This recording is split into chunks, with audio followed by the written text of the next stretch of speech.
오늘 우리에게 주시는 하나님의 말씀은 신약성경 히브리서 10장 19절로 25절 말씀입니다.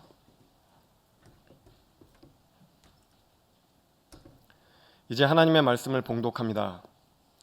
그러므로 형제들아, 우리가 예수의 피를 힘입어 성소에 들어갈 담력을 얻었나니 그 길은 우리를 위하여 휘장 가운데로 열어놓으신 새로운 살 길이요 휘장은 곧 그의 육체니라. 또 하나님의 집 다스리는 큰 제사장이 계심에 우리가 마음의 뿌림을 받아 악한 양심으로부터 벗어나고 몸은 맑은 물로 씻음을 받았으니 참 마음과 온전한 믿음으로 하나님께 나아가자. 또 약속하신 이는 미쁘시니 우리가 믿는 도리의 소망을 움직이지 말며 굳게 잡고 서로 돌아보아 사랑과 선행을 격려하며 모이기를 패하는 어떤 사람들의 습관과 같이 하지 말고 오직 권하여 그날이 가까움을 볼수록 더욱 그리하자. 아멘. 조금 민망하시기는 하겠습니다만 눈을 동그랗고 크게 뜨시고 앞뒤 옆에 계신 분들을 바라보시면서 감탄하도록 하겠습니다. 와, 이야. 여러분 사랑합니다. 사랑합니다. 사랑합니다. 사랑합니다. 우리 예수님께서 이 땅에 오셔서 참 많은 일들을 하셨는데 그의 사역을 생각하며 우리가 함께 찬양 한 곡 부르기를 원합니다. 조금 옛날 찬양이긴 하지만 이 찬양 한번 같이 불러보도록 하겠습니다.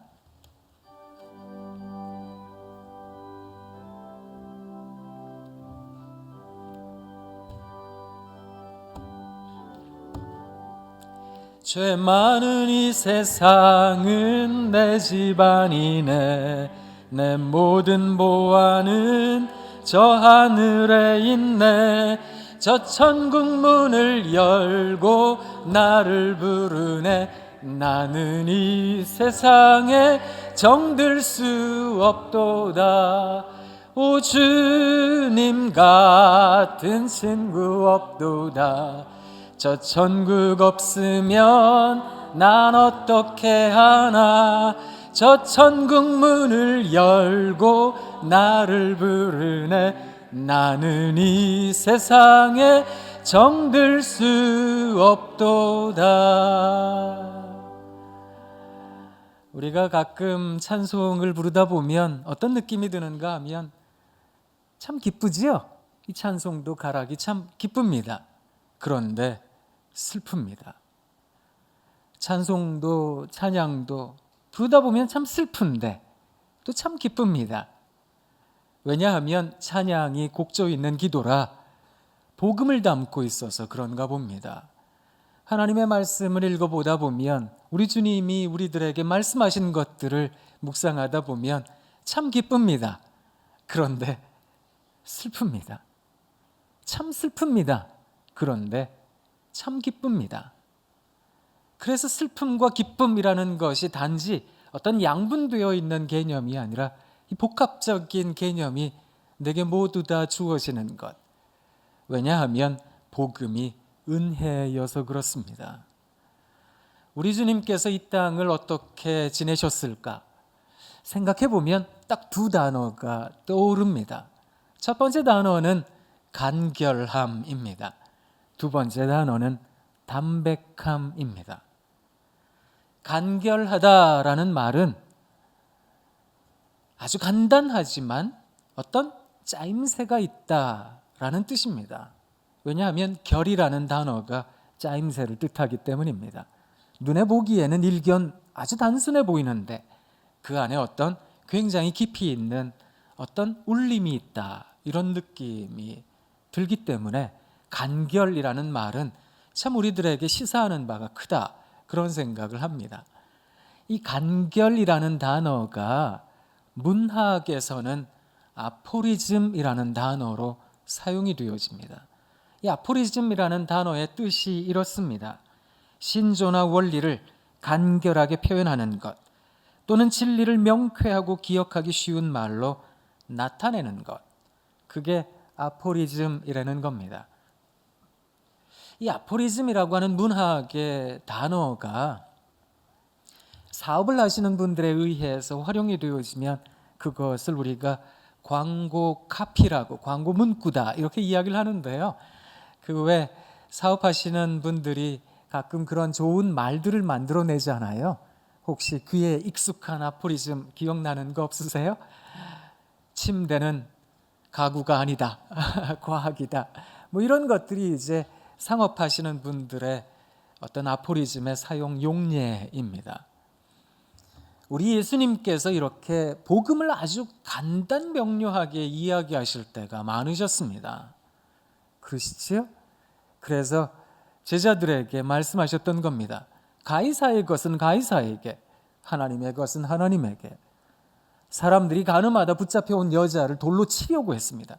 그때 예수님께서 말씀하셨습니다. 너희 중에 죄 없는 자가 돌로 치라. 우리 예수님께서는 아주 분명하게 자신을 말씀하시기도 하셨습니다. 나는 길이요 진리요 생명이다. 나로 말미암지 않고는 아버지께로 갈 자가 없다. 그걸 생각해 보면 예수님께서는 참 간단하게 이야기를 하실 때가 많으셨던 겁니다. 그래서 천국이라고 하는 그 대단한 개념을 설명하실 때에도 일종의 아포리즘처럼 그는 비유로 말씀하실 때가 많으셨습니다. 아주 간결하게 말입니다. 더 나아가 예수님의 삶을 생각해 보면, 그의 이 땅에서의 사역을 생각해 보면 참 담백했습니다. 예전에도 한번 말씀드렸지만 충북대학교의 국문학과에 정효구라는 교수님이 계시는데 이분이 담백함이라는 것에 대하여 이렇게 정의를 했습니다. 한번 들어보십시오. 담백함은 얄팍함이 아닙니다. 장식, 허풍, 과열과 변덕을 넘어설 때 담백함에 도달할 수 있습니다. 가만히 생각해 보면 우리 예수님께서 참 담백하셨구나 그런 생각이 듭니다. 왜냐하면 그는 하나님이셨잖아요. 하나님이시잖아요. 그런데 자기의 어떤 대단한 힘이 있으면 그 대단한 힘을 한 번쯤이라도 자기 마음대로 쓰고 싶지 않으셨을까요? 그런데 예수님께서는 그걸 참 감추고 또 감추실 때가 많으셨던 겁니다. 그는 참 담백하셨던 것 같습니다. 스스로를 비천에 담으셨습니다. 스스로를 겸비해 두셨던 겁니다. 정효구 교수께서 이어서 이렇게 말을 합니다. 그래서 담백함에는 깊이가 스며 있습니다. 담백함은 따스한 온기를 품고 존재에 대한 공경의 마음을 담는 것입니다. 와, 이것도 참 좋은 말입니다. 담백하다라는 것은 따스한 마음을 가지고 존재에 대한 어떤 공경의 마음을 갖는다라는 건데요. 우리 주님이 그러셨다 싶습니다. 사실 오늘을 살고 있는 우리들도요, 당장 저 같은 사람들이요, 어떤 범죄자다, 이 쉽게 만나기가 어렵잖아요. 그런 사람들을 만나려면 용기도 필요한 법입니다. 사람들이 거부하는 그런 어떤 타락한 사람들, 장기라든지 죄인들이라든지 이런 사람들 쉽게 만나기가 어려운 겁니다. 더군다나 각색 병든 사람들, 이런 사람들을 만나기도 어렵습니다. 사람들에게는 자기를 보호하고자 하는 이기적인 보호 본능이 있게 마련입니다. 그러다 보니까 혹시 그런 사람들 만났다가 나도 그런 사람 되면 어떡하나, 나도 혹시 병 옮으면 어떡하나, 이런 생각이 드는 거 자연스러운 인간적 감정이거든요. 그런데 우리 주님 그런 사람들의 친구가 되셨습니다. 죄인들의 친구였습니다. 그들과 식사하는 것을 마다하지 않고 즐거워하셨습니다. 그래서 심지어 이런 루머까지 듣게 되었습니다. 먹기를 탐하는 자라고요. 그러나 그는 참 담백하셨습니다. 그래서 예수님을 생각해 보면 간결함과 담백함이 떠오릅니다. 사실 이 간결함과 담백함이라고 하는 것은 종교개혁의 핵심 개념이기도 합니다. 올해가 종교개혁 500주년 기념의 해라지요. 그래서 수많은 종교개혁자들이 이야기가 되곤 하는데요. 사실 종교개혁이 1517년 10월 31일에 시작이 되었다, 그때 촉발이 되었다, 이런 이야기를 해서 올해를 500주년 기념의 해다라고 말을 하지만 그 이전에도 종교개혁의 움직임은 여전했었던 적이 많았습니다. 특별히 종교개혁 이전의 종교개혁자다라고 불리워지는 사람 하나가 있습니다. 그 사람 이름은 얀 후스입니다. 이 사람이요, 정말 교회 개혁을 위하여 애를 썼습니다. 사실 개혁하려는 사람들은 언제나 핍박받게 마련이잖아요. 이 사람 1415년에 우리가 흔히 알고 있는 종교개혁의 102년 전에 교회의 간결함과 교회의 담백함을 주장하다가 이 사람은 순교당했습니다. 화형당해 죽임을 당했던 겁니다. 이 얀 후스라는 신학자가 이 사람이 아주 중요하게 여겼던 본문 하나가 있습니다. 그게 오늘 우리가 함께 봉독한 히브리서 10장 19절에서부터 25절까지의 말씀입니다.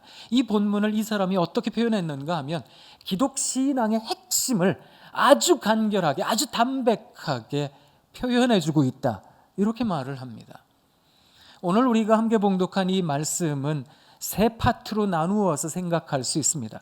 첫 번째는 19절과 20절, 그리고 두 번째 파트는 21절에서 22절, 그리고 나머지 세 번째 파트, 이렇게 나눌 수 있습니다.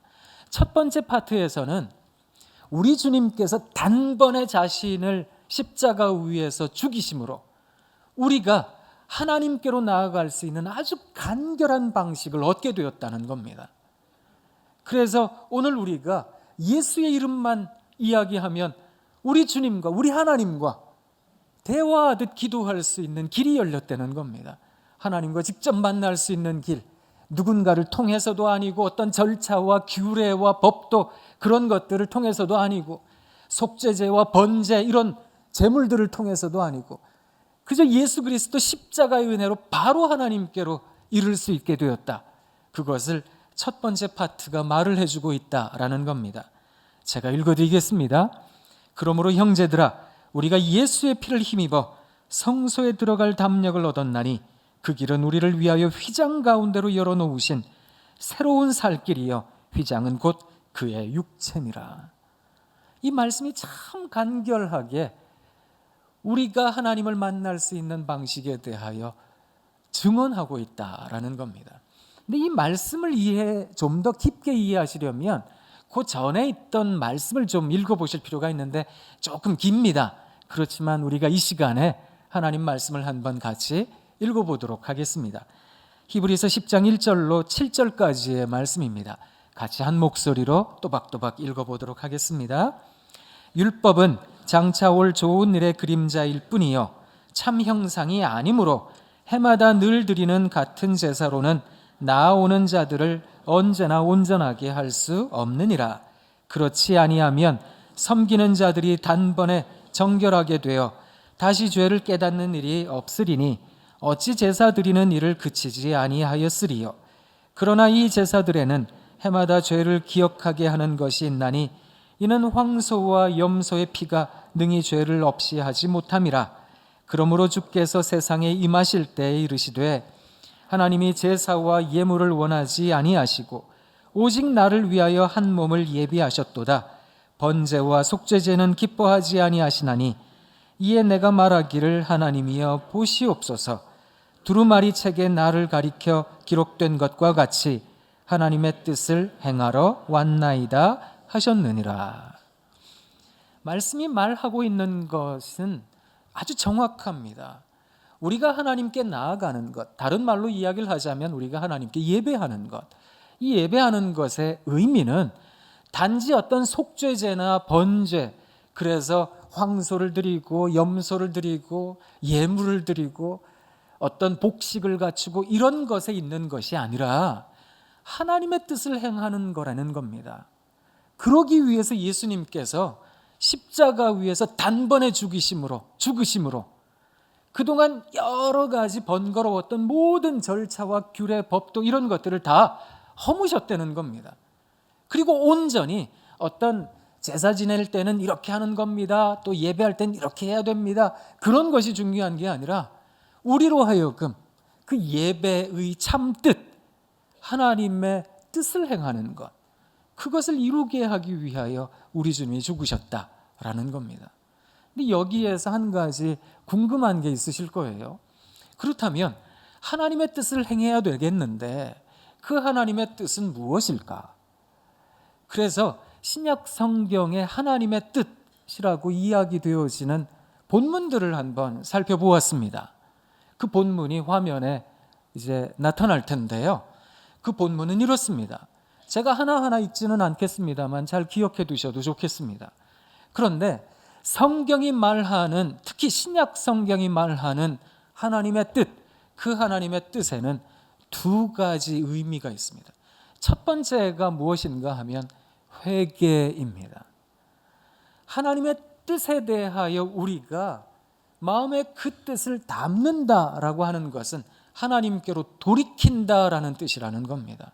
그래서 누구든 하나님의 뜻을 알려는 사람들 혹은 하나님의 뜻을 받으려는 사람들은 하나님 앞에 스스로를 돌이켜야 합니다.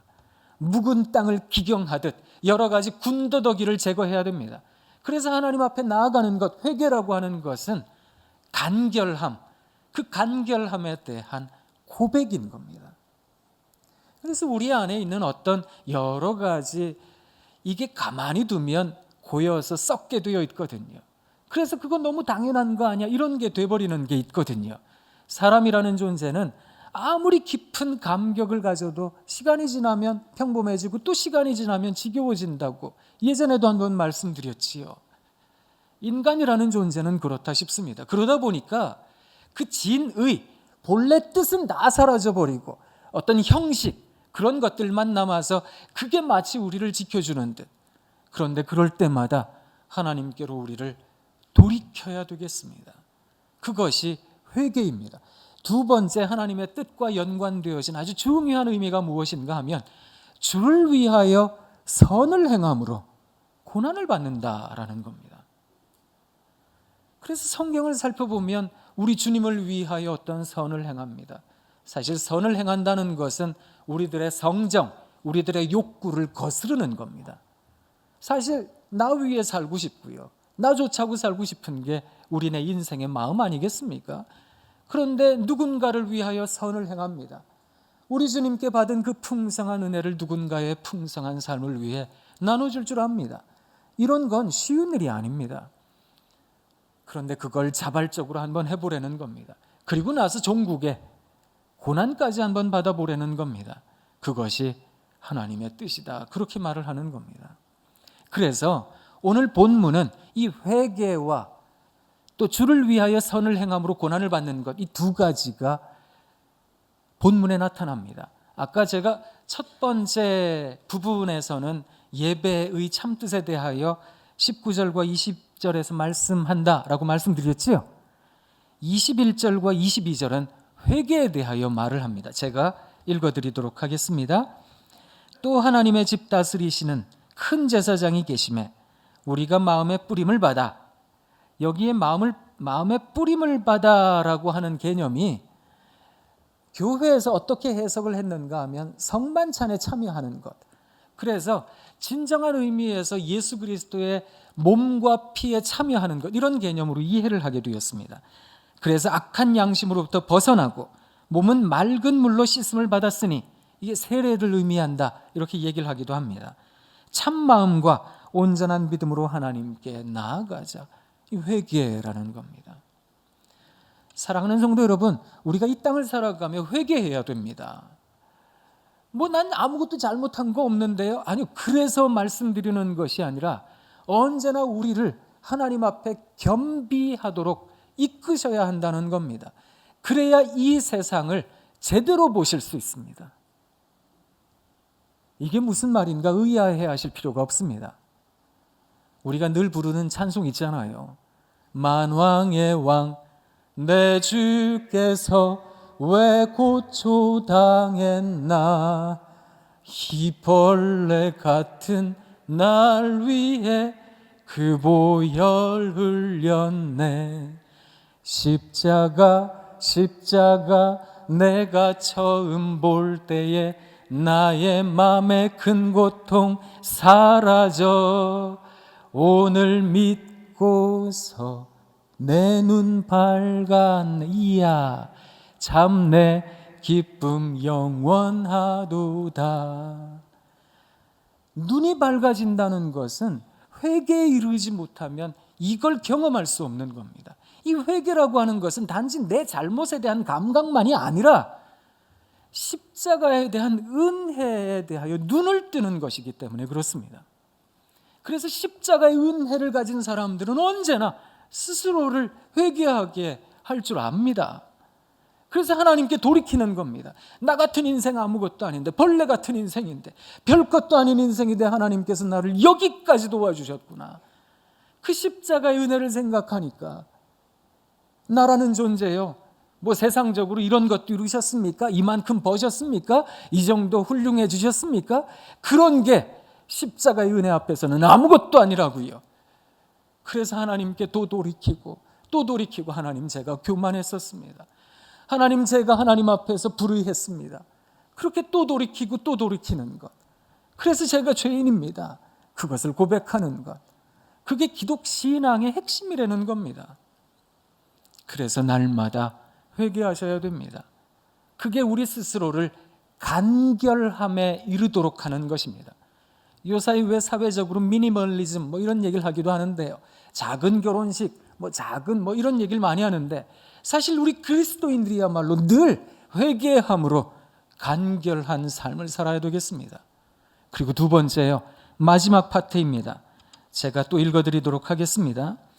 또 약속하신 이는 미쁘시니 우리가 믿는 도리의 소망을 움직이지 말고 굳게 잡고 서로 돌아보아 사랑과 선행을 격려하며 모이기를 패하는 어떤 사람들의 습관과 같이 하지 말고 오직 권하여 그날이 가까움을 볼수록 더욱 그리하자. 이게 무슨 말인가 하면 담백해지시라는 겁니다. 우리 그리스도인들의 삶이라고 하는 건 어떻게 되어야 되는 것일까? 따스한 마음을 가지고 존재에 대한 어떤 공경의 마음을 가져야 되는 건 아닐까? 우리 주님처럼. 그렇다면 여러분, 믿음을 굳게 붙잡으셔야 됩니다. 그리고 서로 돌아보셔야 됩니다. 사랑과 선행을 격려하셔야 됩니다. 모이기를 패하는 사람들과 같이 하지 마시고 어떻게 하든 모여 하나님께 예배하셔야 됩니다. 자, 그렇다면 이게 주를 위하여 선행을 행하는 건데, 그러면 항상 기뻐져야 되는 거 아니겠습니까? 그렇지요. 우리가 지금 가치 있는 일을 하고 의미 있는 일을 하니까 날마다 기쁘고 즐거워야 되잖아요. 그런데 아까 제가 말씀드렸죠, 이게 고난을 불러온다고요. 이해가 안 되는 듯 저를 쳐다보지 마시고요, 여러분이 살아오신 삶을 한번 생각해 보십시오. 신앙인으로서의 삶이라는 게 물론 기쁘고 즐겁지요. 우리 주님 찬양함으로 살아갑니다. 그런데 이게 영 녹록지가 않다는 겁니다. 한번 생각해 보세요. 서로 돌아보는 거요, 그거 몇 번 즐겁습니다. 서로 돌아본다는 거예요, 그거 한 10대 번은 잘 할 수 있습니다. 그런데 매번 한 번 이어서 해보시라고요. 그러면 굉장히 힘들어집니다. 야, 이거 버겁네, 이런 생각도 들 일이라는 겁니다. 사랑과 선행으로 서로 격려한다고요? 몇 번은 되지요. 즐겁습니다. 가치 있는 일이니까. 조금 힘들지만 괜찮아요, 그런 얘기 합니다. 그런데 내내 그렇게 살아내 보십시오. 손해보는 인생이라는 생각이 듭니다. 왜 난 그런 일을 해야 되나? 이런 생각도 듭니다. 선행과 격려를 했는데 이게 좋은 일이 있으면 좋은데 이게 돌아서 내 뒤통수를 후려칩니다. 내가 원하지 않던 구슬서에 휘말리게 됩니다. 아니, 내가 그렇게 열정을 다하고 신심을 다해서 그렇게 도와줬는데 어떻게 사람들이 내게 저러나? 배반감도 드실 일이고 배신감도 드실 일입니다. 그러면 이게 쉽지가 않은 겁니다. 모이기를 피하는 사람들과 같이 말고 열심히 모입시다. 열심히 모였다고요. 열심히 모였는데 상처받은 일 없으십니까? 그래서 교회 그 모임에 별로 안 가야 되겠다, 이런 생각도 때로는 드실 일 있으시잖아요. 그걸 생각하다 보면 이게 자연스럽게 고난을 지향하게 되어 있다는 겁니다. 죄송합니다, 이런 얘기를 드려서.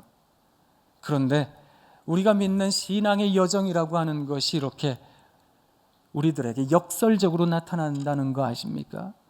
우리가 지금 10장에서 은혜를 받고 있지만 기독교에서는 이 다음 장, 히브리서 11장을 일컬어 믿음장이라고 말을 합니다.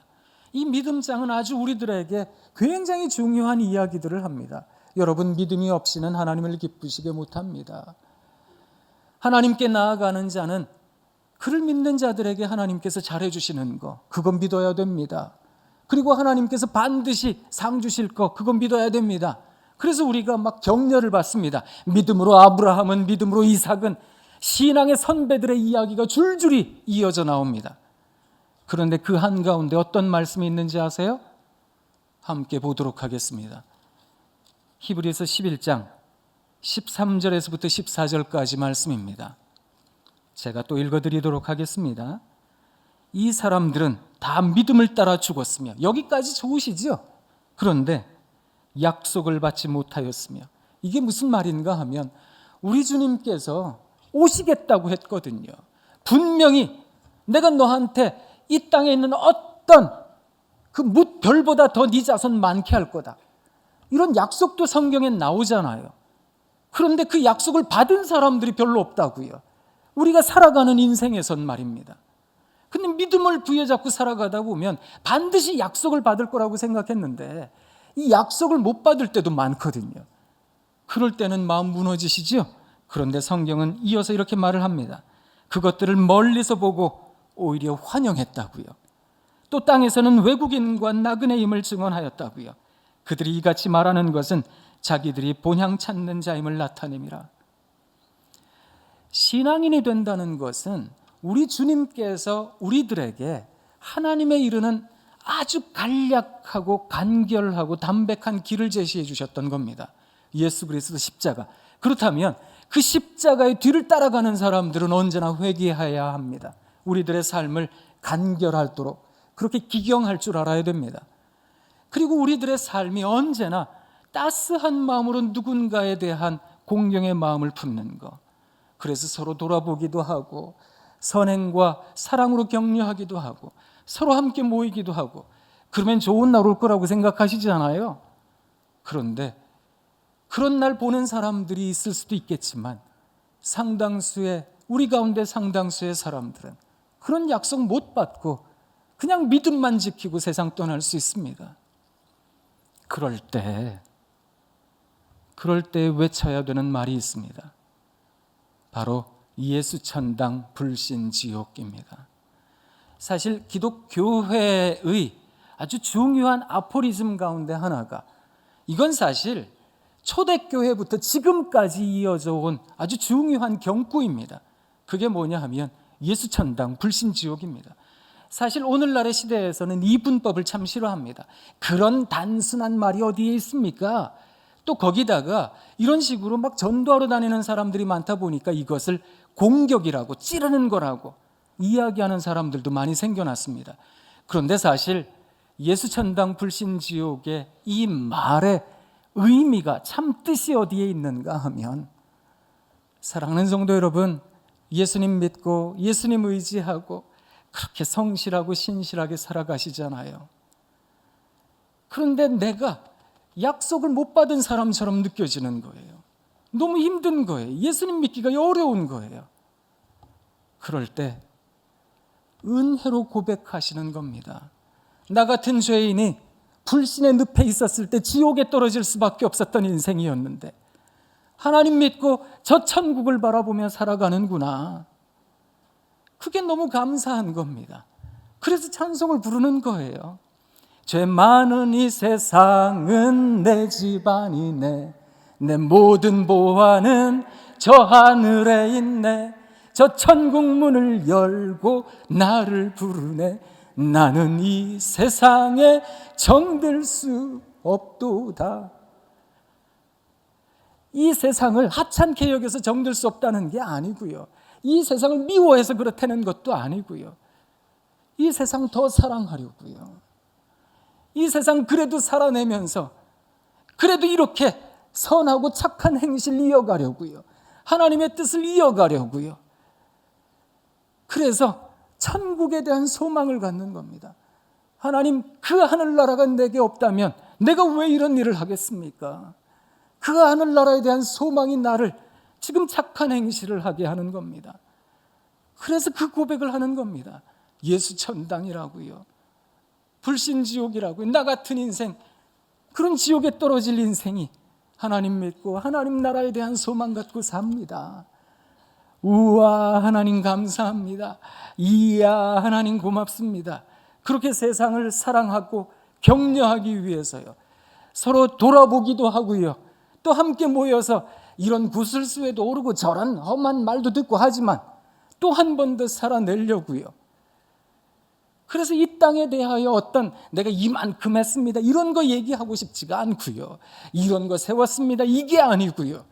그저 하나님 나라요. 하나님 나라 바라보고 삽니다. 그래야 이 땅을 살아가는 우리가 실망을 덜합니다. 오늘은 정의헌금하는 날입니다.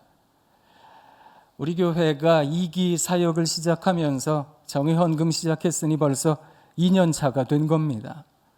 어떠세요?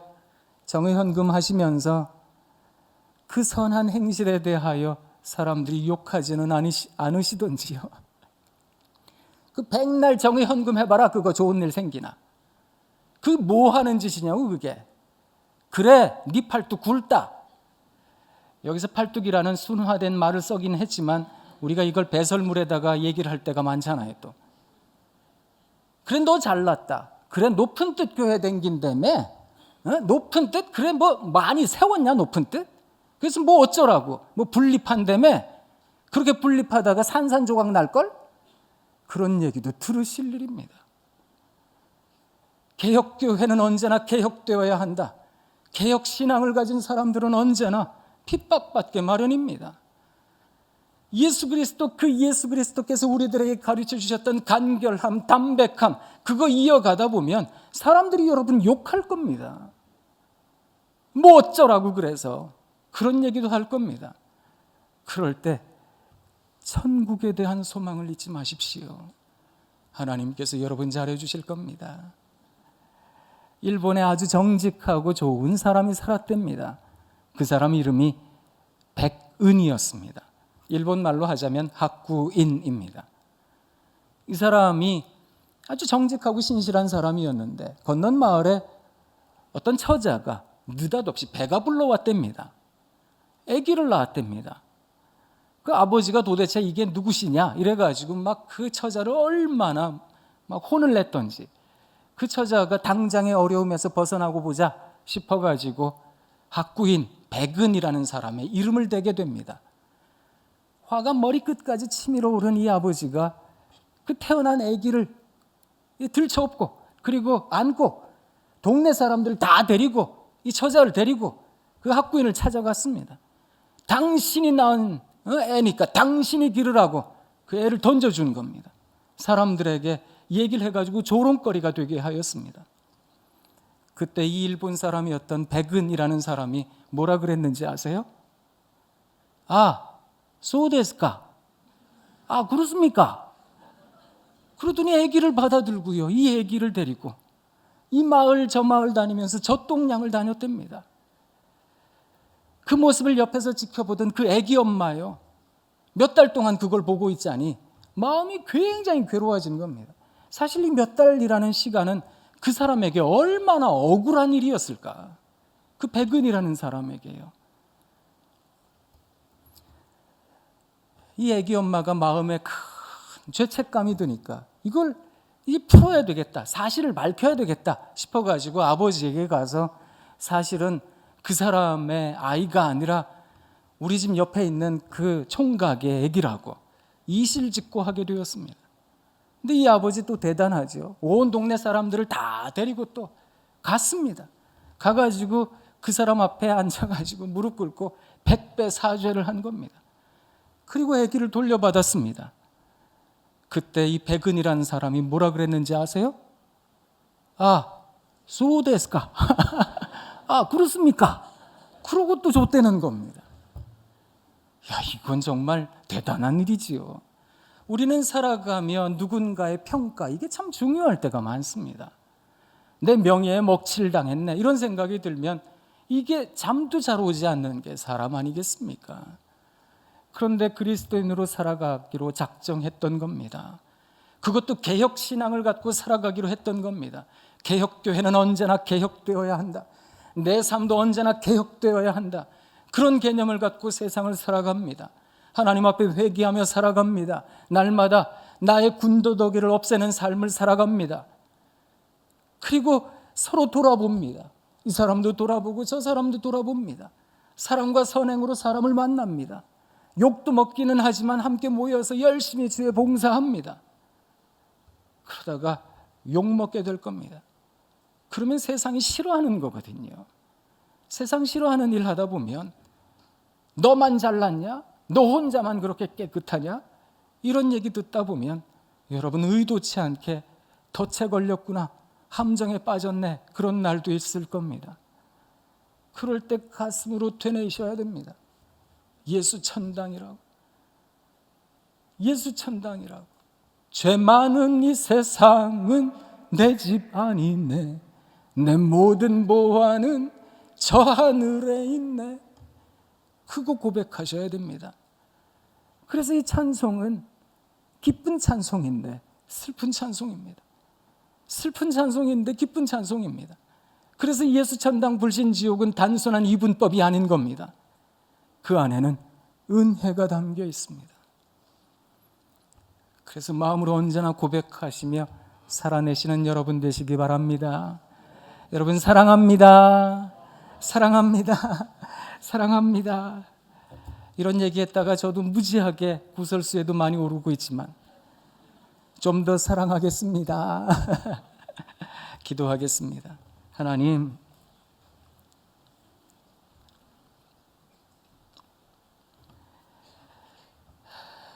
살아가며 힘들다라는 생각이 들 때가 많습니다. 분명히 예수님 믿을 때에는 즐거웠는데, 은혜 받고 그 감격으로 그저 산 것밖에 없는데, 그리고 누군가 도와주고 싶었던 마음뿐이었는데, 가족을 그렇게 애쓰고 사랑하고 싶었던 건데, 그런데 원치 않던 일들이 벌어지고 험악한 일들도 벌어지고 하다 보면 마음이 무너지는 우리네 삶입니다. 하나님, 우리를 불쌍히 여겨주시옵소서. 이 자리에 있는 정의의 가족 한 사람 한 사람을 하나님께서 돌보아 주시고 잘해 주시기를 원합니다. 그래서 천국을 바라보고 살아가는 우리의 삶이 당당하게 하옵소서. 예수님 이름으로 기도합니다. 아멘.